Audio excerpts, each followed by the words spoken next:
I'm feeling good. I like a dude who fucks his wife up and then gets it back together on purpose. What's up, guys? Welcome back to another episode of Good Bro, Bad Bro. #1 show on the internet helping young kings, queens, and in-betweens improve their dating life, their relationships, but also their careers, their purpose, and their overall lifestyle. We're all about helping see the taboo things that a lot of people are too afraid to talk about, especially when it comes to relationships. And there's a little bit of satire in here as well, but we're all about helping you guys out. So today we're going to be doing an episode on breakups, in particular, the female perspective, 10 reasons that a girl will leave you. We're going to go through things that are your fault, and we're going to go through things that are her fault, and then we're going to go through things that are society's fault, or even your friend's fault, because a lot of the reasons that people are influenced to make major life decisions are based on what their friends think and bad advice at times, right? So we're going to dive into all that. We got an awesome guest today. Remy's back. What's up? Welcome back, Remy. Thanks for having me. It's been a long time since you've been on here. What have you learned in the absence? What do you think about all the pick-me comments? Oh, whatever. Fuck them. Honestly, I've never seen anybody worth talking about leave a negative comment on a video. It's always the worst people hating on the internet. With no profile picture and their name's like user 214. Oh, it's the worst. Wash your hair. It's jokes. But that's another thing too, guys, actually. If you ever see somebody leave negative comments, you just have to assume they hate themselves, right? But don't be mean to them. What you actually want to do is reply to them, comment them, be like, I love you. I want to hug you. How can I help you? Because the people that leave negative comments, they're usually very sensitive. They're usually in a lot of pain, and they're intending to be rude to others because people are probably rude to them in real life, right? They have a lot of negative things going on inside of them, and that's why they let it out in the comment section. So don't be mean to them. Be nice to them, forgive them, direct them to a website where they can seek mental health help and assistance. If you see somebody hating, they probably have some shit going on, so just be polite to them, okay? Anyways, guys, getting into today's topic. And hey, you know what? Guys break up with girls too. It's not as common. It's usually the girl that initiates the breakup. I think when it comes to divorces, 75% of them are initiated by women. And really? Yeah. Because I don't think men have the courage to start all over. Because usually the woman locks it down. Whatever's going on, the woman's behind it. Right, you think so, eh? Yeah. So do you think that the fact that the man is afraid to walk away and make the decision, that's probably a major turnoff for women? Yeah. Here's a hypothetical for you. Let's say you're in a relationship with a guy, okay? And things are kind of on the decline. You can tell it's coming. Would you respect him more if he fucking broke up with you as opposed to letting it have to go to you doing it? Yeah. So what I do a lot actually is I always want to break up first, but then they don't want to. So I'll do things that will make them want to break up with me. And I would respect them so much more if they just made a decision and stuck to it. Ooh. Even my last boyfriend, he kept wavering the fence, and that made me like him even less. Flip-flopping, eh? Yeah. If you made a decision and you blocked me, I would be like, you know what? All right. Damn. Would it even make you go, fuck, maybe I didn't want to break up with him? Yeah. Isn't that fucked up? Yeah. Psychological mind games, guys. That's why this podcast exists, right? We'll say things that, others are too afraid to say, but, there's a lot of truth to this. You were on a good point there. You'll do things that'll make the guy want to break up with you. Mm-hmm. What kind of things? That could just be me, but... What kind of things would these be, though? I always want to break up with a guy first because I'm just not, soon as they do something that gives me the ick. Have you heard of the ick? Tell us about the ick. Thing. I'm just going to fix my hair. Tell us about the ick. It's guys do something that's just cringy, but it doesn't have to be anything. It could be he wore ankle socks, the ick. Damn, ankle socks is enough, eh? That's crazy. It's a thing on TikTok. It's just anything a guy does that you find the slightest bit gross, ick. Over. So have a hot take. Not an option. Have a podcast on TikTok. Big red flag. Exactly. Okay? Yeah, ick. May as well just get off the internet forever, right? Yeah. Okay, well, today we're going to go through 10 reasons a girl will leave you. And I have some notes I made. Remy has her own list. So we have the female perspective. And then we also have a couple top 10 lists that we just found off Google. So it's going to be more like 40 different things. But we're going to go through them now. Number 1, reasons a girl will leave you. You let yourself go. You stop working out. You stop eating healthy. You gain excess weight on your body. You stop taking care of your physical appearance when it comes to exercising, right? Mm-hmm. So this leads to increased weight on your actual body, but also, like we were joking last episode, your face. You'll get a puffy face, Women want a defined face, right? And look, not everybody's born with a sick Some women jawline. love dad bods. Really? Surprisingly. Now, what makes them love dad bods? What do you think? Not gonna say. What? I don't know. Maybe daddy issues. It could be that, yeah. It could be. Also, it's like less maintenance too. If you have a really fit guy, he has more options than someone who's maybe not as fit. So So out it's of like, security. yeah. Or insecurity, rather. Yeah, so you don't have to keep up as hard. Wow. You're such a pick-me, you know that? I know. But it's actually true, guys. Women will make you dress down, and they'll, pass you those sweets. You know, my girlfriend's trying to fatten me up right now with all these fucking Dolly bars she's making me, eh? But it's a real thing. I've seen it happen to friends of mine. They get into a relationship, they let their bodies go, and their girlfriend... That happens to both of them, though. Like, It everyone does. just kind of lets yourself go, but I feel like it goes in a wave, so you both let yourself go. Eventually, you both have to come out of it, either together or apart. I agree. But I'm talking about malicious intent, you know. I don't think any dude's trying to make his chick gain weight so It's a that woman she has who's less baking options. on purpose. She purposely has no hobbies. Her hobby is making you less desirable, eh? Women. I think there's jokes about that in movies too, where like the husband that's Yeah, like controlled by his yeah, wife, yeah. he's dressed in like the shittiest button up. He looks like a little pet, you know? Oh my god. Did you watch The Other Woman? No. Oh, What happens? So he cheats on like 3 different women, so they all come together and they make him like really fat. They give him estrogen so he grows breasts. They No. give him diarrhea. Like they give him laxatives. It's really funny. Oh God. That's awful. Mm-hmm. How did he agree to all this? No, he didn't agree. They just do like subtle things, like put in his smoothie Sneaky girls. or put in his alcohol. Well, anyways, guys, leading back to this thing, guys letting themselves go. If you're eating really bad food and you have inflammatory issues, your face will go red, you'll get acne. And look, some people have acne just genetically, right? I used to have a shitload of acne when I was really skinny in high school. But what happens is you'll notice a transition people will go through, usually towards their late 20s, early 30s, because you can be good looking without really working out, going to the gym, eating good, till you're about, 30 is like the last couple. Oh yeah, then your body's like, nope. Your body's like, fuck, dude. We got Figure it out. Yeah, a lot of people that look really good right now like are gonna look like shit in Yeah. 5 years. And this is preventative medicine, guys. If you get into a relationship where you're nice and fit and you have an active lifestyle, a lot of that motivation to maintain that fit, active lifestyle is to attract somebody. Mm-hmm. But once you get them, you're gonna be like, well, now I already Yeah, know. you don't need to do anything. I don't need to do that anymore. But eventually you need to keep them because like a couple years in, when you're realizing, I'm not that attracted to them anymore, that's when you have to pick it up again. You got to take that fucking foot and put it back on the gas. They Mm-hmm. they take their foot off the gas, especially physically, right? All right, guys. So like we're discussing in this video, there are a bunch of red flags in both men and women when you're dating. One of the red flags that some people pay attention to is poor hygiene and skincare. There's a lot of people out there that are good looking, but they don't take care of their skin. Maybe it's too much time for them, they don't know what product to choose, or they just aren't following a proper routine. This is an issue that a lot of guys and girls face, and that is why I am excited to partner with T. Hanley for this video. T. Hanley is a skincare company that helps simplify having an effective, manageable skincare routine. They have a bunch of different products, but I recommend you start with the basic level 1 system. Super beginner friendly and gets everything you need to get done in a skincare routine. It comes with your wash, morning moisturizer, your nighttime moisturizer. What I also like too about the morning moisturizer is that it has SPF 20 in it, so it actually helps with sunlight as well, because as you guys know, one of the things that ages your skin is being exposed to the sun all the time. And because T. Hanley is sponsoring today's video, they're giving you guys a really good deal, 30% off on your first order, okay? All you have to do is just click the first link in the description and you'll get 30% off your first box and a free gift too. Anyways, back to the video. I've done this before. I remember at one point I had a fucking 8-pack and then I got into a relationship and then I didn't have an 8-pack anymore.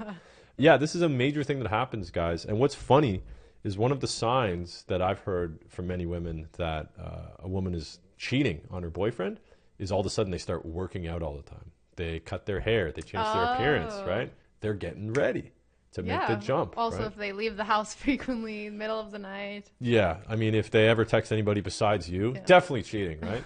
If they're baking, but there's 2 servings instead of just 1 serving for you, I mean, come on. If they have hobbies, they're cheating on you. Fuck you, TikTok. Number 2, a reason that a girl will leave you. You ignore her too much. Now, This one's kind of controversial because I know there's a lot of guys. I don't agree with that. Yeah. I know we're going to get some flack here. Let me start with why you disagree with that. Why do you disagree that ignoring a girl too much is not a reason to leave a guy? No. If you're dating them and they're ignoring you, the girl's only going to work harder to make sure that you're spending that time with her. Wow. And it's going to make her even more crazy. Like, she's going to get more obsessed about it and deeper in the hole. Damn, just when I thought I'd throw a soft one in for all the fucking sensitive people on TikTok, you just debunked that one right away. I love it. So here's what I'm getting at when I say ignore her too much, guys. There's a fine line between not being clingy and not existing at all, right? Yeah. You have to give a bit of attention and validation to your girlfriend. You have to spend time with her sometimes. Yeah. No, if you're like completely gone, then yeah, sure. But if you give a little bit of attention and then you're gone, I think that's going to make her come more to you. Right. So you're on the side that when a guy ignores you, it actually makes you more attracted to him. Yeah. Even when you're dating. Now, do you hate that about yourself? Well, I wouldn't say more attracted. I just think you put more effort into trying to get his attention. It doesn't make you feel good. Like, you're not like, wow, I love him more. But you'll do things to get his attention more. Let me give you an economic analogy and see if we can tie this into your answer, right? Some people believe in equal opportunity. I believe in equal opportunity. Some people believe in equal outcome. You know, participation award trophies, those kind of people. Like, we should all not have to work, get paid by the government. Socialists, you know, idiots, really. When you say that, you know, you think that it's important for the guy to ignore you because it keeps you wanting his attention. I didn't say it's important. Well, it's relevant. When you say it's a reality that when a guy ignores you, you have to keep his attention, would you say that you wish that things were different? Or do you like the idea that you have to continuously earn his attention? I don't like that. I don't think that's healthy for anyone. So you don't think it's healthy? I don't think it's a turn on. Like, I don't think a guy ignores you if you're dating. Like, maybe at the beginning and he ignores you, that's a turn on. But once you're dating, he ignores you, it's like, well, what are we doing? I don't mean a turn on, but I mean not a turn off, right? Because the idea is, I said a reason a girl will leave you is if you ignore her too much. And you're like, no, it's not true. I kind of like to be ignored because then I have to earn that attention, right? But would you rather you don't have to earn that attention? Or do you think like it's one of those things like, hey, you don't like going to the gym, but you got to go to do it, right? Does that keep you on your toes? Does that keep you at your best when you're constantly working to maintain that attention? Because if you're getting attention for not doing anything, is that attention really worth anything? I don't know. I feel like I'd go the toxic route and like spam text him. What the fuck are you doing? Why are you texting me? Oh, you guys are the worst. When you send paragraphs? Oh. Yeah. Or calling. And then they decline, and that makes you want to call more. Going out with my girls tonight. Yeah. Don't answer. Oh, you guys are the worst. Guys, that's another thing, too. Don't fall into that trap. I'm a big believer in keeping texting to the absolute minimum. Logistics only. You know, if I see like... It's for evidence, though. Oh. And so you can go back like 2 days later when he's like, okay, fine, I'll change. And then he said, bitch, you said here that you'd change. Where is it? That's such a good point. I forgot about that, too. Yeah. Because text messages are forever. Yeah. Guys, if you're going to say some shit to your girl, do it over the phone. Yeah, voicemail. Because that way, well, no, not voicemail. No, I know. You remember that too. Yeah, it's so true because then they can have that reference point of the text message. Like, well, you said this and that. But if it's on the phone, like, no, I didn't say that. Plausible deniability. Do you get turned off when guys text you a lot? Yeah, that's disgusting. I blocked a couple people recently because they were just sending me too many messages. Like, not even dating wise. There's this one person I met through my work, and then he would constantly reply to my stories and like constantly send me messages. And we ended up exchanging numbers because I met him in person through my work. Because I work in like the clubs and stuff. So he kept texting me, and then he would text me like in the morning at 8 o'clock. Like, what's your favorite type of music? So I blocked him. Oh my God. And then I blocked him. He messaged me on Instagram. He goes, what's going on? You didn't answer me. Is everything okay? So I blocked him there. Kings, come on. You can't fall for this shit. Yeah. See, this is why we got to help dudes, right? They're I sending feel like too if many you text don't messages. answer, that's the response enough. Yeah. So you're on the same page where, like, would you be more interested in a guy if he never texted you, but he just call you? Like, yo, what's up? And let me preface it with this. You don't call a girl cold without ever... No, I would get triggered. Yeah, you'd be like, why is this person calling me, right? What you do is you meet her in person and you go, yo, I don't really use my phone that much, but how about we do something sometime? And then you guys, you know, think of a hypothetical plan. Be like, cool, I'll call you, you know, maybe Thursday or Friday. So you have a heads up. You know that call is coming, right? You know it's coming. And then when you talk, it's over the phone. It's like a real conversation. This is not real. This is clinginess right here. Text messages, I'm against it, guys. I've never really been a big texter. So, some people say texting is big. I feel like that's a millennial thing. Like, millennials like to call and Gen Z likes to text. I'd rather get a text, but then I'd rather you not answer for a few hours. So you'd be like, what are you doing? And I'd say, like, 2 hours later, oh, nothing much. And then you answer 3 hours later. Interesting. So you'd rather get the text, but in a toxic way. Like, there's a game. Exactly. Yeah, you want the guy to not, like, ignore you a bit. Mm-hmm. Or, like, respond for, like, a good 2 minutes, but then go off the rails. Fuck. See, guys, it's true. It's toxic, but it's actually what women are into. And you know what? I always see like the odd people on the internet, because the people on the internet are the loudest. They're like, that's not true. I love when a guy texts me fucking 5 hours a day. Okay, what do you look like? Come on, show me your profile pic. Getting back to the point, though, I still think you shouldn't ignore a girl too much, because what happens is if you do ignore a girl too much, she's going to start wanting that approval, that validation, and that attention from elsewhere. Other people, yeah. From other people. You have to give just enough. And what do people that want attention and what do girls in particular that want attention and validation when their boyfriend isn't giving them any? Where do they go? Instagram. Boom. Or out. Yes. You post something, a little scandy. Maybe your boyfriend sees it. Ooh. So when you want that attention from the boyfriend, he's not giving it to you. So you post a scandalous photo on Instagram, right? Are you checking to see if he watched that shit? Yeah. Oh, yeah. Yeah. And what does that tell you? Or he's usually texting or calling. Oh, so he hits you up like, yo, yeah. what's up?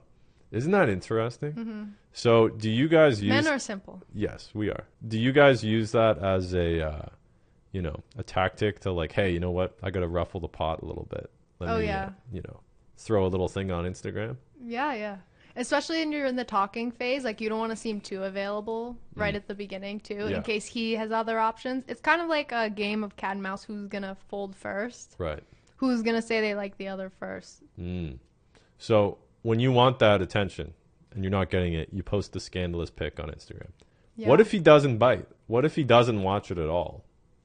Does that make you more attracted to him?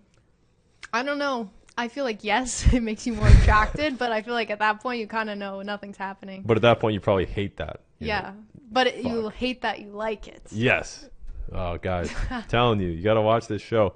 Yeah, well, it's true. It is true. And it's fucked, right? Like, we kind of wish that it wasn't like that, right? And men are actually different. I like that you said men are simple, because we're pretty crazy in a sense that, like, we're very visual. We will work really hard and obsess over something super stupid, like, sports or drawing or guitar or some kind of like really intricate thing that nobody else in the world knows about. We're very obsessive. We'll work 20-hour days. So when it comes to dating, we just want things that don't complicate our lives. We want something simple. Like, if a girl's super predictable all the time, like, we're kind of into that. Like, yo, that's good. Less headache for the stuff that I actually focus on. I don't see that at all. Well, think about it. Why would you want to add somebody to your life that's going to add complication? That's true, but I feel like the toxic way, but it's also more attractive when they do add the complication. Because if you text someone and they're always there.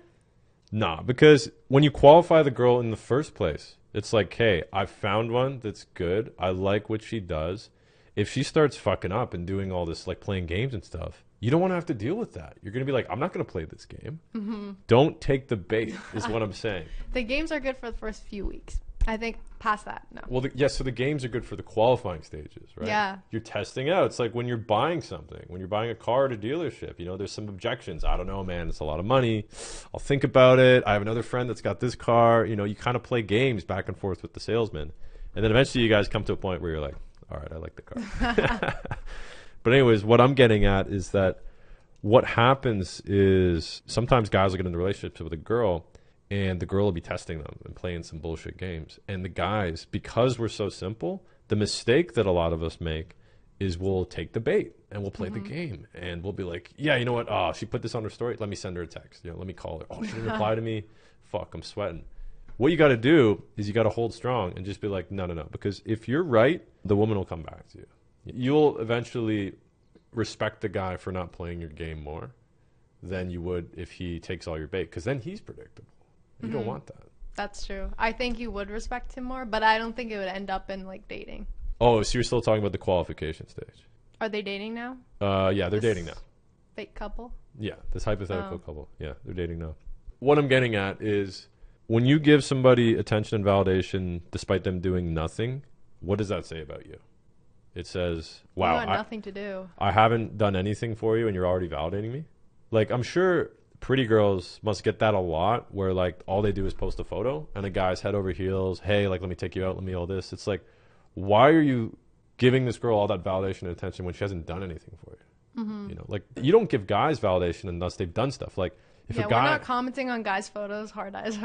No, but like when a guy approaches you in real life, he's confident, he carries himself well, he uses observational humor and topics to talk to you about stuff. Like, he's clearly has a lot of awareness. He's developed social skills, and you feel a certain vibe from him. Like, if his physique is on point too, you could tell he's disciplined. There's all these things that you pay attention to. You're like, okay, like, this guy initiated a conversation. He's like, yo, let's go hang out. We'll check out this venue later this week. He initiated the plan. He set up a date. You guys respect that. So that guy earned that validation and attention. Mm-hmm. He put the effort in, and you're like, yeah, you know what? He led this. I will see where it takes us. Yeah, right? He has to do it first. Right. Like, if you do it, it's a weak move. Right. If the girl has to do it in the beginning, no, you don't like that, right? No, like if a guy sends you hard eyes on your picture, it's not going anywhere. He has to do it in person. Anybody can do that over the computer. Yeah. That's the thing. Anybody can send a DM on Instagram. Anybody could leave a comment. It's for soft, weak people. Yeah. If you really want to stand out, you have to approach people in real life. And it's hard. That's why the guys that can do it are the ones that are successful. You don't even have to be good at it, right? But the fact that nobody else will do it, it makes you seem so much better than everybody else. Right? Like, how many points would you give extra to a guy that, let's say, you know, he's not necessarily your type, but the fact he actually came and approached you, maybe made you laugh, got you into an interesting conversation, like, is that very meaningful to you? I feel like that takes them from a 7 to an 8. There you go. The points, the courage point, right? Yeah. Here's a question for you. You're probably one of the people that only date guys over 6 feet tall? Well, I'm pretty tall, so yeah. Okay. What are you, like 5'8"? Yeah. Yeah. Yeah, okay. So I can't. Fair enough. But what if a guy approaches you in real life that's 5'9"? Would you give him a chance?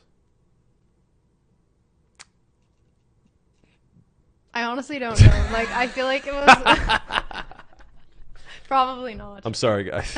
We lost one. Okay, what about 5'11"? You know what I mean, though? But I feel like at that point, I can't tell. Okay, on an app, though, you got that shit set 6 feet or taller. Yeah, but I don't use apps.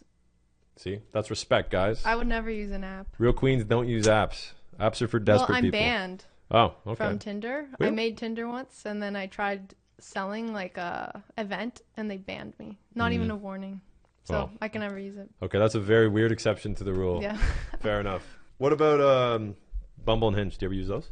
No, I would never use that because I feel like who's going on Bumble?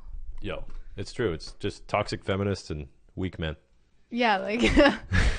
Shout out to Bumble. Thank you for sponsoring this episode. Yo, some people meet on Bumble. Yeah. Miserable true. people, but... My friend met her boyfriend on Bumble. They're, like, really happy. There you go. But I wouldn't meet anyone online because I'm just like, why are you online? My friend voted for Justin Trudeau, and it made them happy. I wouldn't, but you know what I mean? No, some people meet on Bumble. That's okay. Anyways, moving on to things. Reasons that a girl would leave you. Number 3, you do not evolve or improve consistently. Most people go downhill once you start dating. Mm-hmm. We're talking about stagnation, not downhill. We're talking just really flatlining. Yeah. You're in the same situation, especially if you're a few years in, or like even a few months. If you have no potential and you're not doing anything. We're gonna bring it back to caveman days here. We're gonna go deep, Remy. You ready for this? Arguably thousands of years ago, our ancestors, survival was like a daily struggle, right? Every day there was some kind of bullshit we had to deal with. You know, we always had to find food that week, or we had to find a new place because winter's coming and we have to migrate south because it's going to be too cold. You know, there's a leak in the roof, like some bullshit. The neighboring tribe wants to fucking kill us all. Fuck sakes, right? But there was this ongoing stress every day. And when you are experiencing stressful times with others, it actually helps you bond to them, right? Camaraderie. That's why your best friends are people that you spent a long period of time in school with, right? You know, You guys all had to do the same project, or on a sports team, you all had to work hard to beat the other team. That's how bonding's formed. Struggling together, coming solutions, right? That's how it used to be. And that's what our bodies are adapted to, daily struggle. And when you think about ancient times and when people would get into relationships, right, especially, let's say, a woman looking at a man, she's like, hey, well, this guy's going to have to overcome struggle on the daily. He's going to have to help me survive. He's going to have to help our child survive.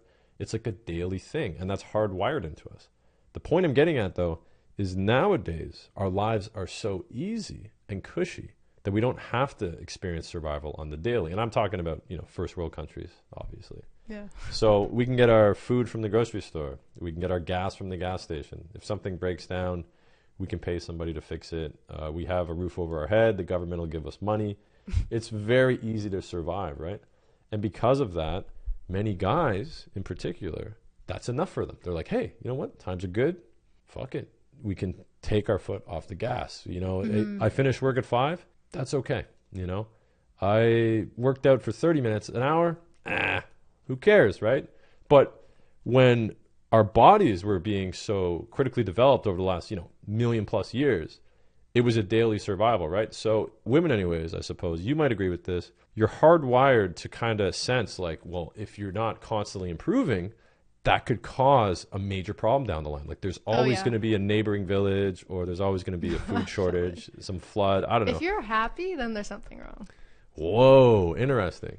So anyways, if you're content where you are, something's off. Yeah, what I'm getting at is you always had to be on back then because you always had to be ready for something to go wrong. Kill you, yeah. But nowadays, everything's really easy. So you don't really have to be on anymore. And that kind of makes you chill out. And that's, look, shout out to all my hippies, right? I'm a hippie at heart too. I got my Rolling Stones tie-dye tee on, but people sense this. If you're not constantly working on something, constantly improving, you have to have hobbies or like doing something. Just a little bit, right? It doesn't have to be a lot as long as you're steady and you're doing something. But if you're just working your 9 to 5 and that's it, and you get home and you watch TV, and you go to eat, like, not attractive. And that's what happens, right? Because you're like, hey, I did my thing. Yeah, I got the girl. Got my money. And you know what? Bills paid. Fuck it. Let me just chill. That's a huge turnoff to girls. And I wish it wasn't. Same with guys, though. We like girls that actually have hobbies and do stuff. We don't want a girl to just get off work and sit there and do nothing. We love it when a girl plays sports, or when a girl is an artist or plays a musical instrument, or like loves baking or cooking or, knitting, creating anything. Like anything at all. We actually like that. The last thing you want is a girl to just sit and do nothing. Yeah. And usually you stop whatever you're doing. When you start dating someone or going for someone, they have a bunch of hobbies that attract you to them, and then they slowly, one by one, go away. That's right. It's so true. And statistics actually back this up. Hobbies and sports, recreational activities are on a massive decline. Especially in general? Yeah, in general. Well, mostly true. Amongst younger populations, right? Well, they're on their phones too much. That's what it is, right? Everybody's on their phones. So like way less people have hobbies than they used to. And a lot of guys, their hobbies, they used to have hobbies. Now their hobbies are video games, right? Yeah. Now their hobbies are Discord servers or going on forums and talking shit about other people. Like a lot of what people used to consider hobbies are actually on their way out, right? And it sucks. A lot of it is like public funding. For example, like a lot in my city, Hamilton, a lot of libraries are closing. They just can't afford to keep libraries open, right? Yeah. The library is sick, though. Like, I love the library. It's such a cool place. Yeah, it's just fun. Just to sit. They had a creator studio at the libraries in Hamilton. Oh, really? With like podcast stuff? They would have like green screens. They would have cameras you could use. You could book a time. I think they had that at my library too. Yeah, exactly. So they want, like, society does encourage people to have these, but the money isn't there because everybody's on their phones, right? Like, clubs just aren't what they used to be, and it's sad. What society wants everybody to be is fucking sedated, because sedated people are predictable. They watch TV, they're on their phone, you sell them a product, they buy it, and you want to keep them not doing too much, right? You want them to be consuming, but not doing too much, not breaking out of that comfort zone. And anyways, big tangent here, but this is an underlying factor in people, right? You never want to be around people that are stagnant, because in ancient times, if you were stagnant, something goes wrong, you're not ready for it. And it turns off women. That's like if you Uber Eats a lot. Red flag. What do you think about guys that don't cook? Is that a red flag? Yeah, it's a red flag. You have to know how to do something so that the days we don't want to buy food, you have to have something ready. Have a plan, eh? Yeah, or even just drive somewhere and get food. But if you're constantly ordering, Do you consider video games like a real hobby for a guy? no. Yeah, me neither. Unless it's your job. Because some people make a lot of money like doing YouTube. Yeah, off some their people video make a lot of games. fucking money finger painting. What? There's a difference though. Like people that go, oh, like I like playing video games. Yeah, that's cool. But like, you know what I like? I like going out and meeting people. I like doing things that involve my body. Because I'll be honest, I'm a total asshole. Okay, I'm a hard ass. I'm hard on myself. That's why I'm so hard on everybody else. But like, I can play video games when I'm 60, 70 years old. Yeah. When my body stops working. They'll have really cool shit then Oh, too. it's going to be By so then, good. I can't wait. But like, man, if I'm not doing well in my life, I'm not going to sedate myself by playing video games or watching TV. I'm going to fix that. Most of your learning happens too, like before the age of 30. All the stuff you go through. So if you're sitting inside just avoiding everything, you're not going to learn anything. All right, guys, let's be honest. Dating is hard, especially nowadays. When it comes to meeting a girl that provides value to you and is proper girlfriend material, it's tough, especially when you're a busy guy, you run your own business, or you have a very demanding job where you're working 60, 70, 80 hours a week. Everybody's situation is unique, and that is why I offer one-on-one coaching and consulting services. Whatever your situation is, whether you're trying to get a new group of friends, or you're trying to completely revamp your social skills, your ability to go and talk to a group of people, a girl that you really like, and come off with a really good vibe and get over those things that are holding you back inside your own head. It can be tough talking to people in real life, right? But I've done it thousands of times. I know what works, I know what doesn't, and I can save you guys a lot of time. So if you need one-on-one help for something regarding your relationship, approaching women in real life, getting over a breakup, for more details, be sure to click the link in the bio below or on screen. All right, back to the video. That's what I'm saying. Like, this gray matter in our brains is so fucking precious, right? Like, if you're gonna play video games or scroll on your fucking phone or watch TV, wait until your brain's fully developed. Get some skills first. You guys are gonna be kicking yourself 5 years from now where you're like, yeah, I had fun with the boys playing Call of Duty, but I'm broke and I work at Best Buy. Fuck. No shade to Best Buy. No shade to Best Buy too. One of my good buddies sells vacuums at Best Buy. Number 4, reasons a girl will leave you. You cheat on her and you lie about it. Don't you hate when that happens? Never happened, but It's never happened to you, eh? no. Well, not that I know of. Okay. If they lied about it, I mean, I have suspicions. Yeah, so, okay, what are your thoughts on this? If a guy cheats on you, is it over? In my opinion, it's over because the way I see it is there's a lot of decisions that have to happen while they're cheating on you. Like, a lot of people say, you know, it's one time I made a mistake, but he messaged someone, let's say.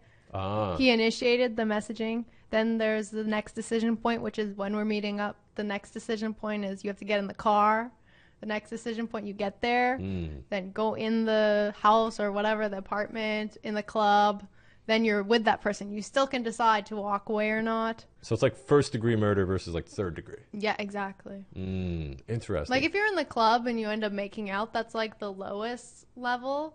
But if you've like, let's say, hooked up with an ex or something while you're dating someone else, that's like the worst. Yeah, there was some thought went into that. That that was a preemptive, fully premeditated. Yeah. Premeditated cheating, eh? Yeah, you had a lot of time to think about that decision, so you can't say, "Oh, it was a mistake." Okay, so there's different types of cheating then. Yeah. Now, what if someone's hammered, they're out somewhere, meet some girl at a party, and, you know, they hook up with them, totally unmeditated. Then they come to you, and they're like, yo, Remy, I fucked up, banged this random chick, I feel awful, I don't know what I was thinking, never met her before, I didn't mean anything, it was just physical attraction in the moment, but I love you. Like, do you give them a little bit more leeway, or is it still a big no-no?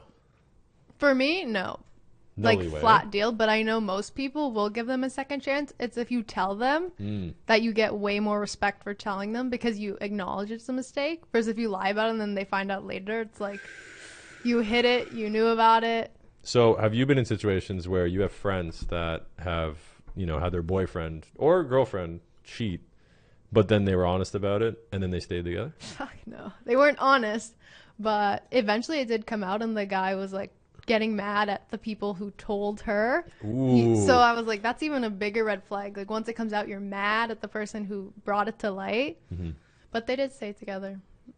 Of course they did. Because I think women are really forgiving in that sense. Yeah, I was going to say, because we had an episode on with my friend Zoe, and she became she fell down the Instagram thirst trap rabbit hole where a girl will get broken up with, need that validation. She'll start posting photos of herself. Like, you know, it's awful. And I feel for all the girls that have to do that, right? It sucks. But anyways, she was dating this guy and he cheated on her, right? But then he lied about it. And if he had just cheated on her, she said she would have stayed with him. She would have forgave him. But the fact he lied about it, that's what pushed her over the edge. And the theory is that many women will stay with a guy that they consider like a top shelf guy because they have the power and the leverage in the relationship, right?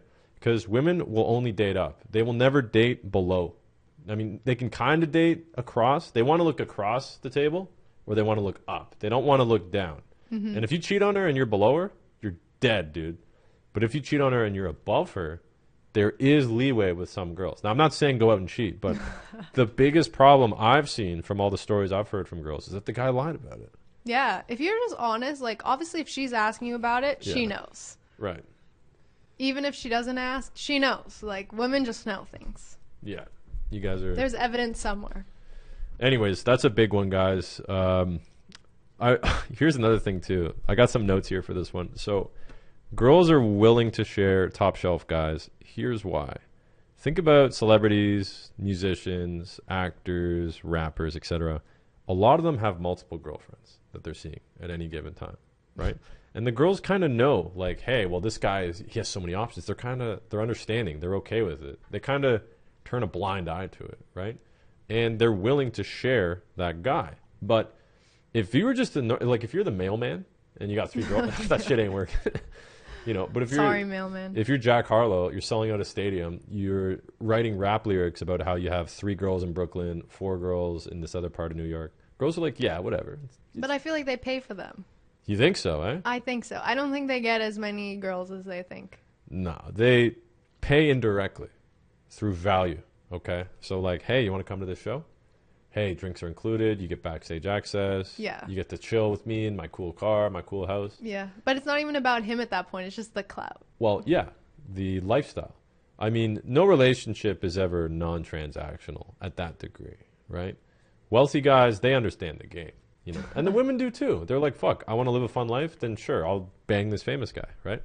But what's funny is this phenomenon of women being able to share a guy and still be attracted to him is exemplified in a lot of reality TV. For example, The Bachelor. God, yeah. Imagine a show where there's like, how many contestants? 30? 40 women? I watch it, yeah, 30. Okay, so there's 30 women and they're fighting over one dude. And the whole show is them doing shit for him. So like, what are the challenges they complete? Like the challenges. Yeah. They just do group dates, but they like mud wrestle in bikinis. Like they actually do that shit. Okay, but they do like, you ever seen Flava Flav's Quest for Love? No. Remember that show? Dude, he had a bunch of chicks cook him fried chicken. And some of them, they like microwaved it. They had no idea how to cook. No. Yo, but there were some chicks that were like, you know, better looking than others. But the ones that made him the best fried chicken, he's like, yo, this is... He was so turned off by the girls that microwaved the chicken. But anyways, Bachelor, though, as the show progresses, there becomes more intimacy, right? Yeah. Couple one-on-one dates. Did you watch the last season or hear about it? I didn't. This guy said, I love you to all 3 women, and he fucked all of them, and he goes, I want to tell you all together. I've slept with all of you. Whoa. And they still stayed. Oh, my God. They're like, yeah, you know, it's worth it. Isn't it funny how that works, right? But on the internet, if you say that, oh, you're pick me. At the highest degree, women are willing to share these guys. And it's crazy. And imagine that, too. Like, each episode, this guy's like, hey, yeah, let's go on a date. The girl comes in. They're making out in the hot tub. Some boob touch, a couple dick rubs, you know. And then there's, the overnight episodes, right? Oh, yeah. Yeah. So how many chicks... That's where they're supposed to bang. How many girls have overnights with The Bachelor? 3. 3. So he banged all of them. So he bangs all 3 of these girls. And then when does he tell them which one he chooses? Like a couple days later? Yeah. So he bangs 3 different chicks. A couple days later, one. He's like, yo, I banged all 3 of you, but I actually like you the most. And they're all okay with it. Yeah, usually. Wow. Imagine that. Anyways, amazing shows like that. And here's what's interesting, though. So when you're watching the show, are you ever watching it with a group of others? Or is it just by yourself? Yeah, I'll watch it with my friends, or I watch by myself. Okay, so I usually watch it to make fun of it now at this point, because now I realize, like, this is really disturbing. Okay, I lived with a bunch of girls in Vancouver, and there was it was the other version, Bachelorette. Oh yeah. We would watch it once a week. We'd have like hot chocolate. There's a double standard on that though. Like the girl can sleep with all the guys, and then everyone's like, "Go girl," but then the guy does it, and he gets flamed. The guy gets flamed. Mm-hmm. Really? Like, wow, how could you sleep with all 3 of them? Really? But a girl a couple of seasons ago did that, and like everyone was praising her. Well, see, that's what I was going to ask you, because I would watch it with them, and we would just make fun of it. It was like guys and girls. We thought it was funny, but like, so you watched it with a group of girls probably. When shit like that happens, where like one dude just macks all these girls, bangs a couple, are your friends going like, yeah, I'd probably stay with him too? Or are they like, wow, I can't believe they did that? No, when we're watching it, everyone's like, this is so stupid. How are these women so stupid? But I think when you're there and you got the dick sand, it's a different story. Yeah, that's so true. Well, there's a common thing that happens in animals. It's called partner choice copying. I forget the exact term. Basically, it's when... A lot of evolution talk. Well, yeah, because at the end of the day, humans are animals. You know, people forget that. Obviously, we don't kill each other anymore. Yeah. But, well, some people do. Bad people don't do that. But, like, we're still monkeys, right? Anyways, what I'm getting at, though, there's a phenomenon that happens amongst animals where it's called, I think, partner choice copying.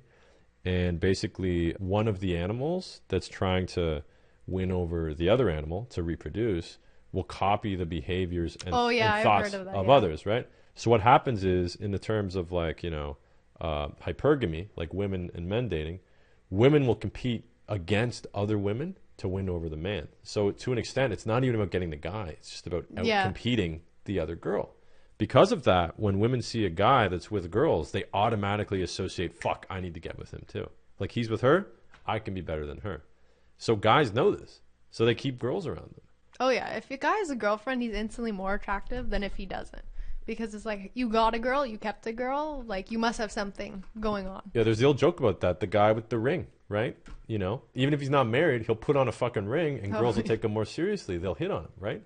And that's a girl thing. Because guys, the last thing we want is a girl that's banging a bunch of dudes. We don't go, oh, that proves she's worth sleeping with. No. Men are insecure. Yeah, we don't like it that way. Whereas women, they'll be like, yeah, like, fuck, this guy, that's what's up. That's a golden dick right there. Something. Yeah, because it's like, how did he get a girlfriend? What's so good about him? Because the guy is single, it's like, ooh, you're single for a reason. But also with women, it's like, you know, men are much more superficial. We're like, oh, she's beautiful. That's it. But you guys, it's like, okay, well, like, you know, what kind of car does he drive? How smart is he? What's his voice sound like? Does he have a good relationship with his family? Like, there's all these intricate little things, right? We're guys, we just have like... a checklist. Yeah, you guys have a checklist, right? Yo, what is the checklist? Give us the checklist when looking for a boyfriend. I think it varies per person, but generally, the first thing you're going to go off is looks, obviously, because you're looking for someone who's attractive and also is going to keep up with your lifestyle. Like, you want someone almost on the same level as you in terms of your fitness, too. Let's say 100% attraction. What percentage is the looks and physique that you just described? I think it's like 80, because you're not even going to make the first contact unless they make it first. Like, if they're not as attractive and they make contact and then they impress you. But initially, if you're interacting with them, they have to be really good looking to you. So they have to get the first impression. Yeah.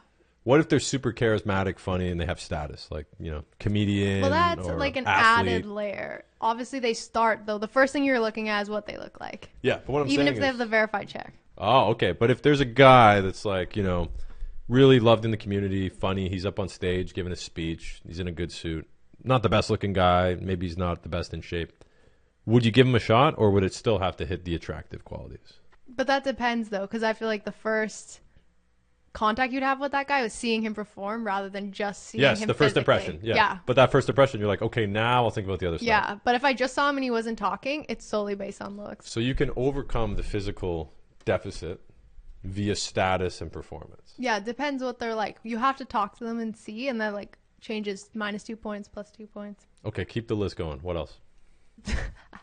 Just that. Yeah. That's it. Okay.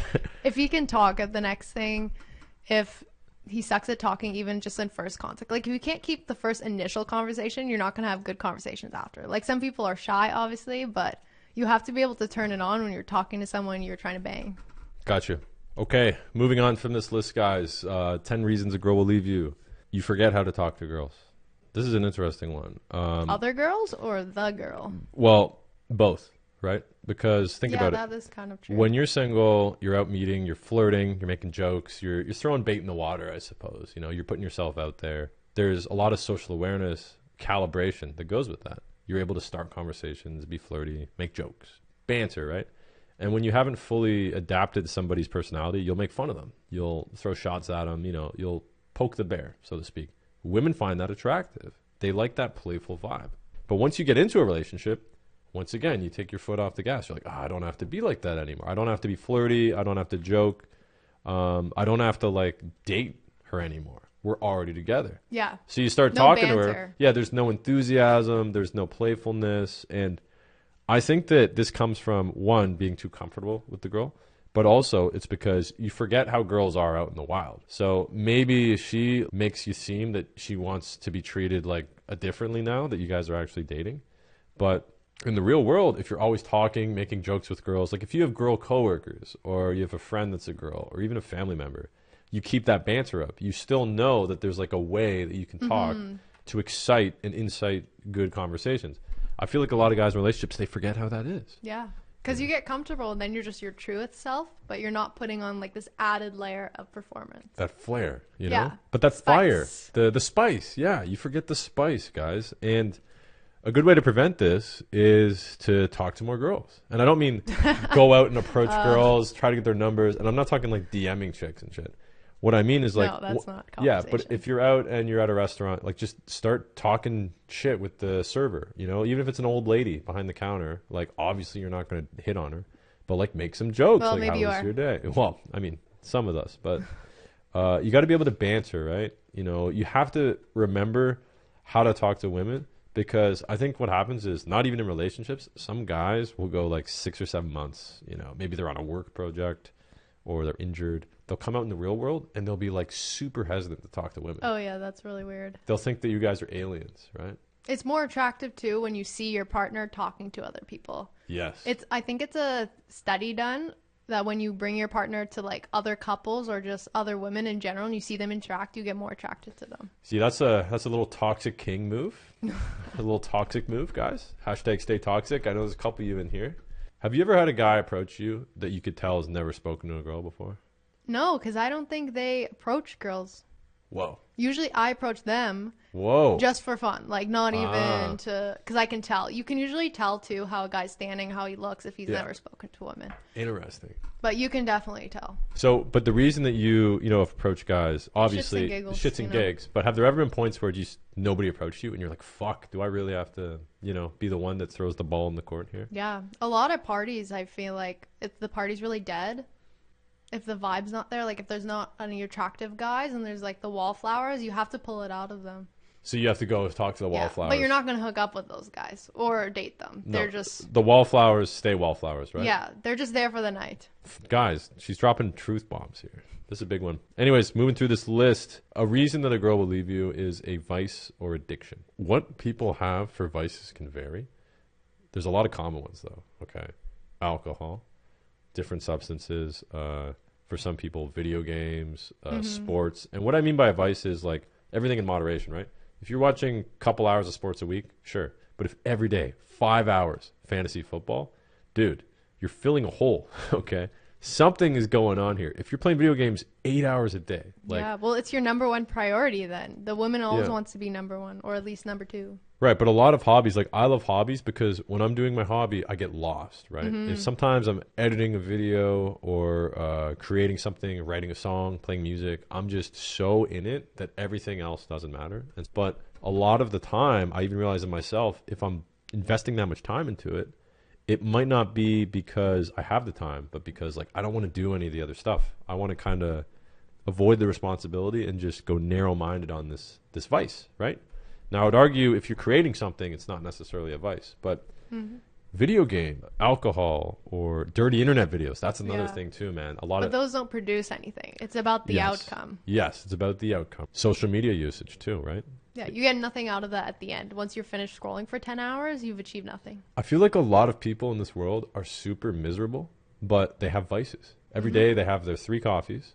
They have their 4 hours on Instagram and TikTok where they're just consuming shit. And then they go home, they watch something on Netflix, they check Twitter, ask what their friends think about it. So basically, they're sedating themselves all day. Yeah. But if you went a day, no coffee, no junk food, no social media, no TikTok, no Netflix. You'd have a lot more fun. No, I think at first you'd be miserable because you'd be like, wait a second, I don't even like my job. Yeah. Think about that. If you took everything away and then just continued to work and do your job, you'd be like, fuck. It's like, you know, when people So you are have like, no distractions at all. or like, I haven't had my morning coffee yet. Yeah. Or like, you know, I haven't seen my girlfriend or whatever. People get really anxious. And it's not because they're doing something different. It's because they took away all this shit that's sedating them. Mm-hmm. If you just sat in the box for like 5 days, would you survive? With food, obviously. Well, the reason I'm getting at this is I stopped coffee. Yeah, I don't drink coffee. Yeah, so after 5 years, no more coffee. I cut junk food for like 5 or 6 days. By the time, 5 days. yeah. So on weekend, you know, I'm eating some pastries, but I was like, fuck, like how much of my daily happiness was consuming From that coffee, yeah. yeah, that coffee or that cheat meal at the end of the day, right? And I think a lot of people are trapped in that. Mm-hmm. What I'm getting at, though, is if your vice is too strong, if you have an addiction, right? If you're every weekend, you're like, I'd rather stay in. I'd rather just play video games. I don't really want to go out. You know, like that dries up pussy, guys. Girls do not want to hear that. They don't want to hear that you just want to do your fucking sports or your video game, whatever. They want, you want to try something new. Yeah, if you're comfortable, that's like the biggest turn off. Yeah. You got to cut the vices too. Like there's nothing attractive about a guy or a girl scrolling on their phone, Oh my consuming God. If a content. guy's on his phone, that's like the grossest thing ever. Yo, it's disgusting. Like women, I feel like are more inclined to go on their phone just because we naturally take more pictures. We're more like invested in talking to our friends. I'm glad you said that because if I said that, I would get fucking canceled. I said generally. I put a video up on TikTok where I was like, yo, like when a girl's on her phone, it's such a turnoff. And they're all like, oh, well, maybe you're not interesting enough. Oh, like they get so triggered on there. Well, But it's a it's turn off true. for both. If Yeah. both people are on your phone. It's a major turnoff. Especially if you're with other people. Like, I feel like if you're at home alone, do that's your disrespect. thing. But if you're with other people, like I've been with friends and they go on their phone mid-conversation, I'm like, ugh. Yeah, you're in an Indian household. Are you going on your phone in front of your parents at the dinner table? We don't Fuck have no. a dinner table. You don't have a dinner table? We don't need dinner. We're not like that. Oh, okay. Well, I guess it's different because I'm Indian, okay? And I Yeah, always true. eat Very together traditional. with my family, okay? Yo, if you pull out your phone at the dinner table, you get your fucking wrist slapped, you know? And look, so what if my grandparents slap my wrist? Like, I think it's disrespectful to do that. Oh, yeah, for sure. Major disrespect. When you're eating or when you're just engaged in conversation, especially if you don't see your friends or like your family that often. If you're going once a week, I think you can put your phone away. Yeah, see, our parents and grandparents' generations understand respect. You know, they understand attention. Funny enough, actually, I had a lot of Indian buddies, and they said that back in India, the grandparents there, the old Indian grandparents, they hated McDonald's and fast food places because that's where all the teenagers would go to hang out. Whereas the grandparents usually live in the same household, and they want to spend time with their grandchildren. Oh. So dinner every night is like, yes, I get to see, the whole family gets to sit down. How was your day? You get to see your lovely grandchildren. But if the kids are going to McDonald's, you don't get to see them. It's just McDonald's. Yeah, well, my buddy that told me the story, it was McDonald's in his case. Grandparents, at certain points, they'll resent activities that bring you away from them. Oh, yeah. But all vices take you away from hanging out with people or just spending genuine time. Like, whether it's your phone or drinking, you're Yeah. putting your priority elsewhere. So you're not going to have that focus for other people or your actual hobbies. Everything in moderation, guys. Moving on, reasons a girl will leave you. You put her on too much of a pedestal. This is a big one. You ever been put on a pedestal before? I wish I could say yes, but Have you ever, I feel like I do the opposite. you put yourself off the pedestal? No, I put the guy on the pedestal. Really? When he's really like nothing. Why do you do that? Do you do it so that like he gets the confidence to keep going up?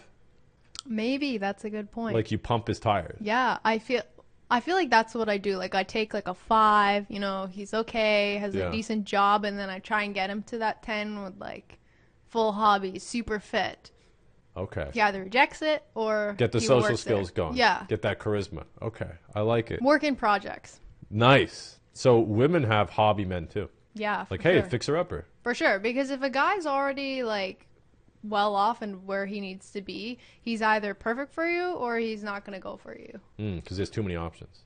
Not even that. It's just like you want someone you can grow with, and like especially if you're in a phase where you're still growing yourself, you don't want to be with someone who's already got their shit together. You want like someone who's a little bit in between, and then you can mold him how you want. If a guy's like set in his ways, he has a really good job, like he's just super well off, you're not changing him. Right. Like so if unless he's super he successful, is what you need, then Yeah. it's like too late. yeah, he's already who he is. So like, let's say you want him to spend more time with you, he's not doing that because he knows he doesn't need to. But if you're the work in project, you can kind of like mold him into who you want. Interesting. But he's got to be like around the same age as you, right? Like if he's in his 30s, Yeah. You know, it's like, dog, come on. You're still in project mode? What's going on? Back to this point though, guys, putting a girl too much on a pedestal. You completely prioritize her over your job, career, purpose, friend groups, hobbies. That's so cringy. Such a fucking turnoff for women, man. There's an old saying, right? If you treat her like a celebrity, she'll treat you like a fan. Yeah, that's true. Don't be a fucking fan. Fan behavior. How do you prevent, like, giving advice to men, how do you prevent a guy from putting you on too much of a pedestal? I think a lot of people do this because they think this person's so unattainable, so that's why they never get with them. Like, they'll always get treated shitty by this person because they are like their fan. But if you actually want to get with a girl or a guy or whoever, you have to treat them like they're your equal, or even, I say, below you. Like, this if you is act like they're below you. in a relationship. We're already in one. Oh, in yeah, one. Yeah, so this is like 10 reasons a girl will leave Same you. thing. Same thing? They're still just going to lose their attraction and interest in you if you're putting them on a pedestal, like... And then they can just make you do whatever they want. So you meet this guy, right? He's got all these hobbies. He's busy a lot of the time. You usually chill different day of the week if you can. Something comes up, no big deal. Reschedule. You know, let's go to this exciting concert. Here's my cool friend group, right? You start dating them. You guys start hanging out more often. All of a sudden, you're never hanging out with friend groups anymore. Or not so much that like you guys aren't, but like he prioritizes you over all of that, right?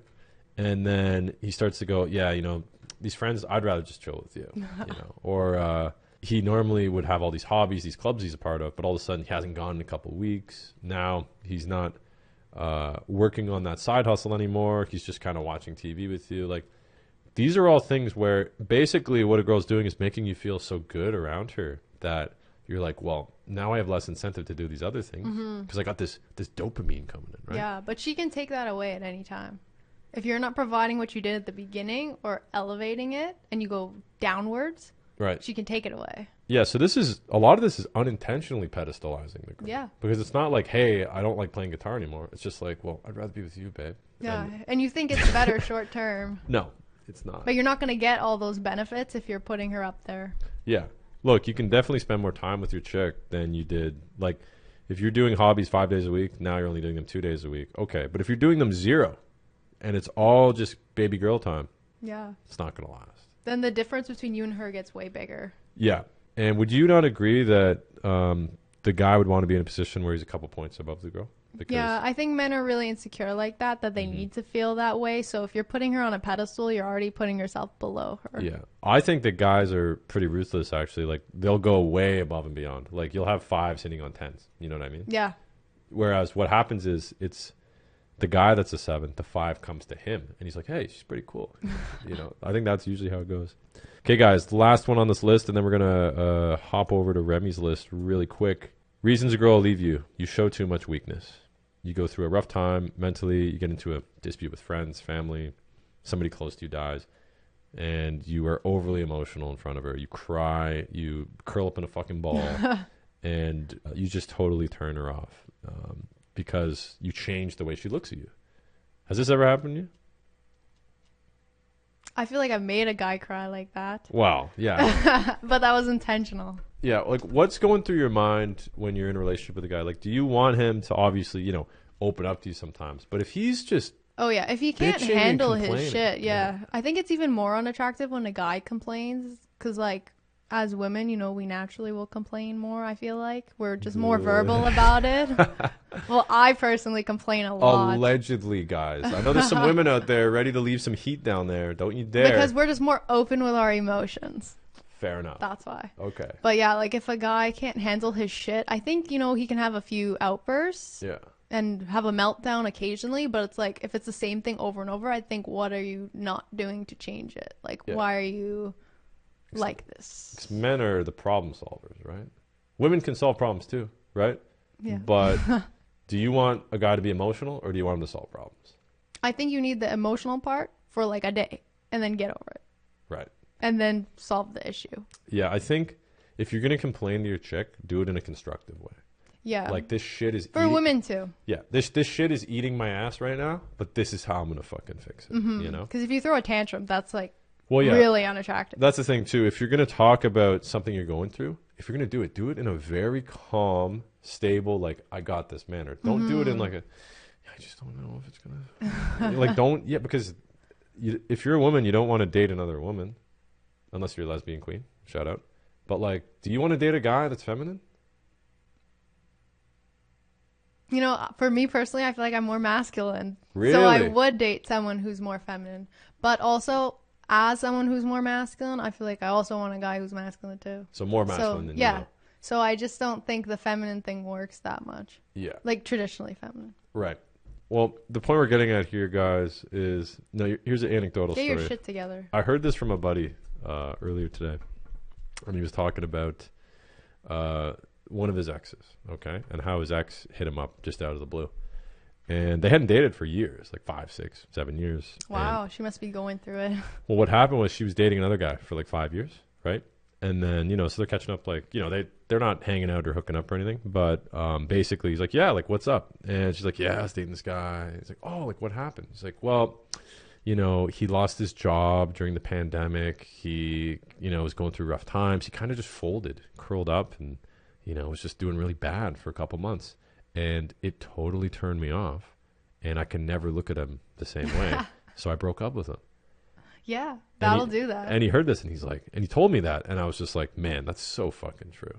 That is. You need resilience. Like, even if you have a lot of issues and your life is shit right now, if you don't have the resilient part that you can get through it, it's not attractive. If you're just going to fold over and die, then... Yeah. Look, it's cool to share things with your chick, but if you're going through, like, some really heavy shit, like, if you feel like literally having a tantrum or crying, like, go to your boys, go to your family, or go to a therapist. Yeah, therapy. Why would you complicate your relationship? Why would you bring in this thing? Because, maybe a girl does like it when a guy cries.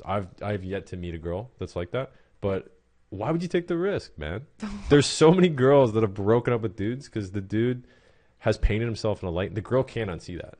Like, has a guy ever done something to you and you're like, wow, I can't unsee that? Yeah, the ick. You get the ick. It's disgusting. It's gross. I mean, if they cry, I don't think it's that bad, but it's like if you're crying every time we talk now, because, sometimes you open up the whole bag and then let everything out, and then every time you see them, it's the same thing. Yeah, but also you're giving them ammo, right? Because what if a couple months later, you and your girl, you're in like a little bit of a beef over it. She's like, yeah, well, why don't you go fucking cry about it? You're like, oh, fuck you. How dare you? Well, break up with her if she does that. Well, yeah, that's the thing too, guys. And look, yeah, I know the reason I'm talking about the crying thing is because I had some dude make a video talking about how, like, yo, you should cry in front of your girl. You should when you're in a committed relationship. If you're like a couple months in, don't do that. But wouldn't it be better if you didn't have to?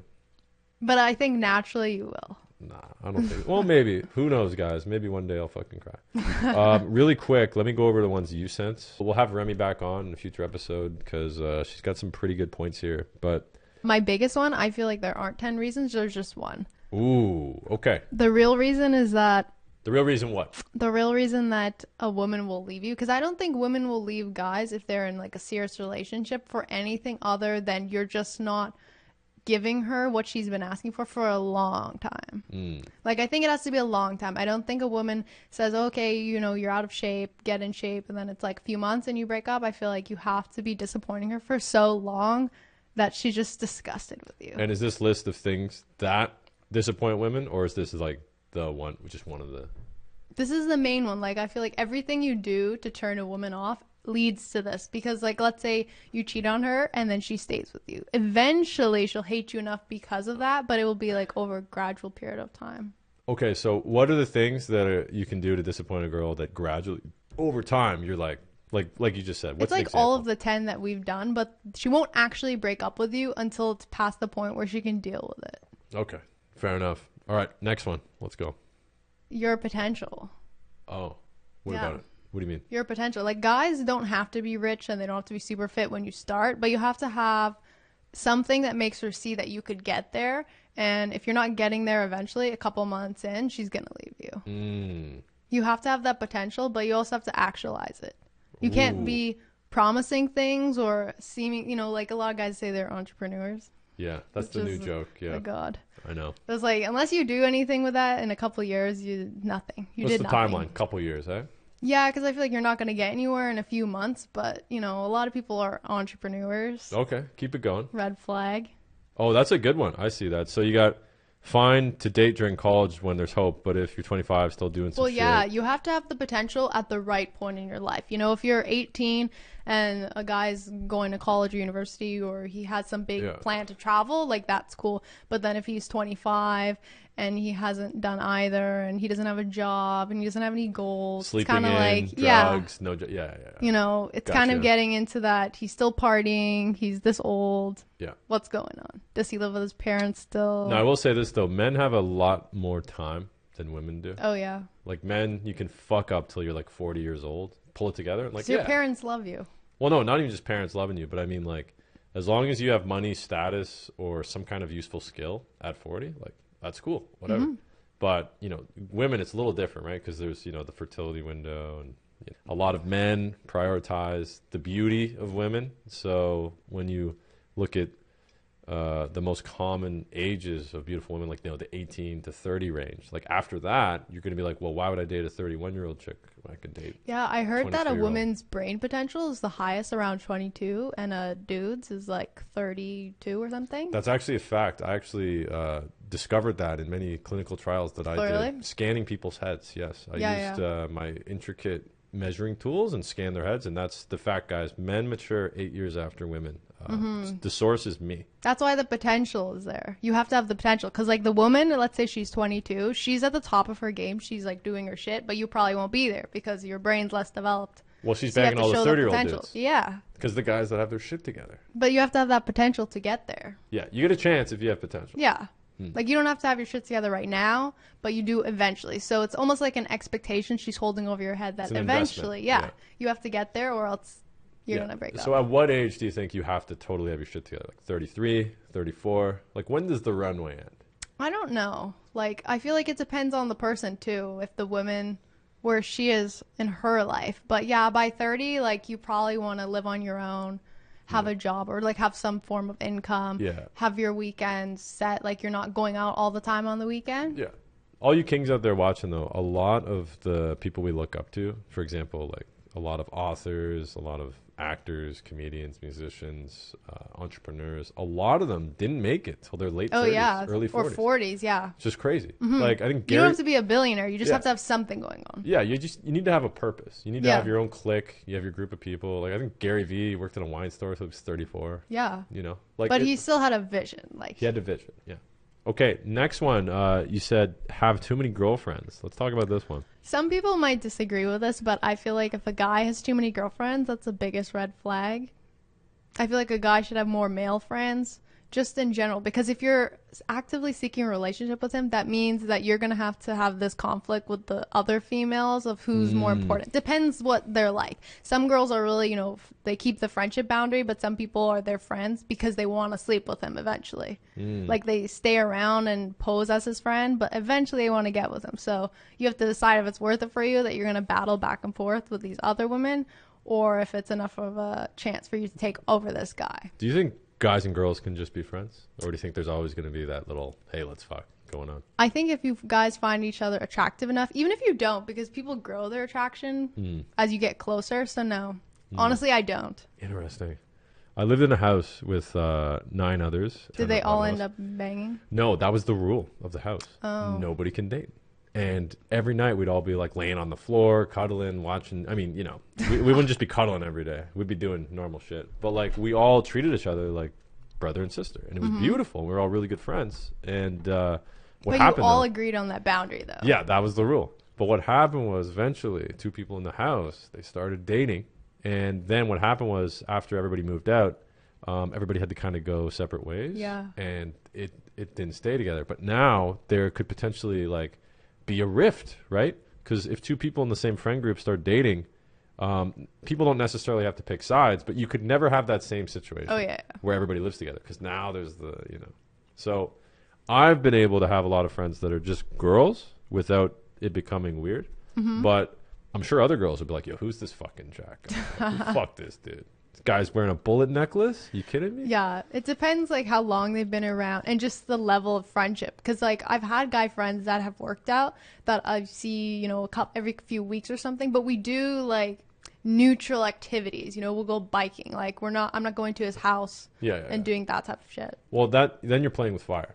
You don't set up an environment like that. Yeah. You know, like what? You have a couple drinks, cuddled up on a couch watching a movie together on a Friday after she just got stood up on a date. I mean, bad move, guys. But that's what you have to decide going in, if that girlfriend will be your friend or your enemy. Yo, there's some sneaky queens out there trying to fuck their friends. You've got to be careful, guys. If she reaches for it, you got to push that hand away. Okay, next, the pants wearer one. Tell us about that. So if you have an alpha female, she wants to be the alpha female, but she also doesn't want you to be the beta. What? Okay, say that again. The alpha female. If you're an alpha female. But an alpha female. So an alpha female doesn't want a beta male. She wants a more alpha male. Not so. Okay, so if you're like a woman and you're super confident and you're just independent, like of course the guy will naturally presume the less dominant role and be more submissive, but that's still unattractive. Then why do you guys do it? Because the woman still wants to have the power, which she naturally will as an alpha female. But if the guy is so obviously submissive, it's not attractive. But wouldn't that be a bad situation? Like, let's say you're a alpha female, like you described, but you date a beta dude. Wouldn't that eventually not work out? Wouldn't you eventually be like, fuck, at the end of the day, I don't want to be the one making these decisions here? That's how you end up miserable. That's what happens to a lot of lawyer women. Yeah. Yeah. Because you need a guy who will still like take the back seat, but he can also take the reins occasionally. Okay. So, you throw the options out there, he makes the decision, and then you're like, hey, good decision, babe. You're so good at making decisions. Maybe. I know your guys' moves. We were talking about it earlier today. What's that book, Men Love Bitches? I was just about to say that, yeah. That's one of the tactics in that book. I didn't read it, but like just the title enough is so true. Yeah, the title is very misleading. When I looked at it, I was like, I'm not going to like this book. And I think a lot of it's contradictory. I think there's a lot of big problems with the book, but it's not as bad as I thought. One thing I will say, though, with the one of the examples they had in the book is it's a pretty smart move. Some dating advice for you girls out there. What you want to do is if you want your guy to do something that you want him to do, you want to camouflage it as something else. So, for example... That he wants to do? Yeah. The example in the book was like, you want to go on vacation, right? So instead of picking one spot, you'll give 3 options. Like, hey, I want to go to this place, or this place. What do you think? Which one do you want to do? You let him decide. So he picks one of the 3 places. Now he thinks he's like, yeah, I'm picking the trip. But in reality, he's picking one of the 3 options you gave him. Yeah. But once he picks it, what a woman, what you guys should do, you women out there, you should be like, oh my God, that's such a great decision, babe. You're so good at making decisions, Well done. And then he's like, yeah, I'm the leader, Yeah. You could trick a man into thinking he's the leader. Yeah, men are not actually in the position roles in marriages and relationships. Like usually the woman will make the decisions at the end of the day because she'll have more stake in the game, but you can always let him feel occasionally that he did have some say. Yeah, that's a tactic for you women out there. You lay out the options, let him make the call, and he wins the battle, but you win the war, right? So anyways, I noticed shit like that in the book. I'm like, yo, this is true. Now, I don't think you should manipulate men just like you shouldn't manipulate women. But that is a pro nugget for you. I wouldn't say it's manipulation. It's like the key to a better relationship. Okay, keep it going. We got a couple more. Oh, let me read this one I can see here. Cheating won't even make some women leave you right away, but you'll grow to hate you eventually and you'll pay for it later. That's kind of what we were talking about before. Like, women won't leave you. Yeah. Women are born to stay. If you cheat on a girl, they'll stay, but they'll hate you. Yeah. But you pay later. That's why I feel like women don't leave because of one thing. They'll leave because of the accumulation of everything, like all the 10 reasons, but it will be at a way later date when she's resented you. And then you don't burn the bridge. You fucking blow it up. Yeah. Man. You're like, I'm fucking everybody. It doesn't end amicably. Yeah. Okay. My last one is you take too long to make her come. Fuck. Which is classic. I feel like in the beginning, you're figuring shit out. Yeah. You're getting used to their body, but eventually you're a couple months in and you're still taking too long. It's not worth it. Boys, what you got to do is just let her explain to you everything about her On the body. first date, she'll do a demo, little tutorial. First date, I mean, depends on the girl, but yeah, I suppose, yeah.